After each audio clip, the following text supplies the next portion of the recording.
আমাদের স্বাধীন দেশ বঙ্গবন্ধুর বাংলাদেশ। বঙ্গবন্ধুর বাংলাদেশে কোনো অবৈধ কি বলে সশস্ত্র সংগঠন থাকবে এটা আমরা চাই না।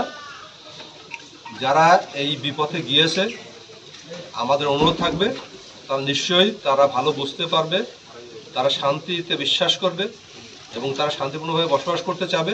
যদি কেউ বিপথে যেয়ে থাকে কোনো কারণে তারা বায়াস্ট হয়ে, আমি মনে করি তারা তাদের ভুল বুঝে তারা, যেমন আমরা দেখেন অতীতে র্যাবে আমরা যে কাজগুলো করেছি, সর্বহারা আমাদেরকে সারেন্ডার করেছে, আমরা তাদেরকে বিভিন্ন জায়গায় পুনর্বাসন করেছি, জলদস্যু বিভিন্ন সময় সারেন্ডার করেছে, তাদেরকে পুনর্বাসন করেছি।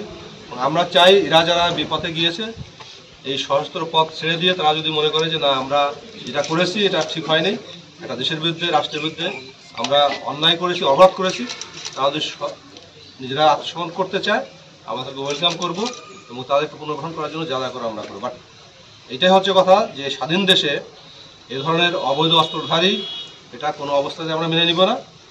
এরা যতক্ষণ না পর্যন্ত শান্তির পথে না আসবে আমাদের এই যৌথ অভিযান অব্যাহত থাকবে।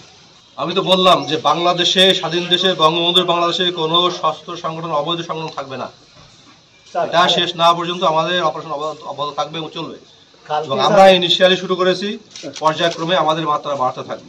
আচ্ছা, আপনাকে একটা জিনিস বুঝতে হবে, সেটা হচ্ছে আমি যখন পুকুরে একটা মাছ ধরতে যাই, বড় মাছ ধরবো, সেটা তো ইয়ে থাকে, টার্গেট থাকে, তাই না? একটা বিশাল পুকুর আছে, আমি পুকুরে মাছের চাষ করি, আমি জাল ফেলি, বড় মাছটা ধরবো আমি। তখন বড় মাছ যখন ধরতে যাই, জালটা যখন ফেলি তখন তার সঙ্গে সঙ্গে কিছু ছোট মাছ চলে আসে না?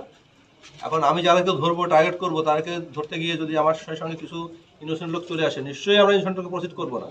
তাকে জিজ্ঞাসাবাদ করার জন্য আমরা নিয়ে আসছি। আমি তো এখন জানি না, আমার সাসপেক্ট আছে বা তার সম্পর্কে হয়তো আমার তথ্য আছে, সঙ্গত কারণে তাকে তো আমার জিজ্ঞাসাবাদ করতেই হবে। তাকে ধরে নিয়ে আসা মানেই আমি তাকে তো জেল ফাঁস দিয়ে দিচ্ছি না, আমার জিজ্ঞাসাবাদ করার স্বার্থে তাকে নিয়ে আসছি। এটাই আর কি, যে পাপি বরে সাত গান নিয়ে, বুঝলেন কথা, এর অর্থ বুঝুন তো? অর্থাৎ যেখানে সে ফর এক্সাম্পল একটা ছেলে একটা বাড়ির থেকে সন্ত্রাসী হয়েছে, তো সন্ত্রাসী তো সে, অনেক সময় আমরা কি করি, তার সম্পর্কে তথ্য নিয়ে তার বাবা ভাইকে জিজ্ঞাসাবাদ করি না?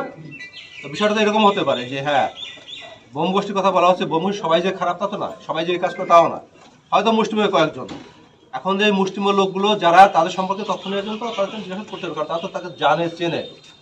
আমি তো হুট করে ঢাকা থেকে চিনবো না, আপনার ওদের সম্প্রদায়ের লোক তাদেরকে চিনবে, তারা বলুক যে কারা কারা এই কাজগুলো করে।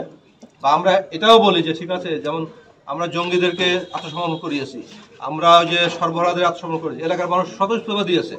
আমি যদি বলি হ্যাঁ আপনার বান্দর গোষ্ঠী যারা আছেন, বোম গোষ্ঠী যারা আছেন, বলেন যে এই সেগুলো খারাপ, এটা নিয়ে যান, আপনারা অপারেশন করেন, আমরা অপারেশন করবো না। আমরা তো শান্তি চাই।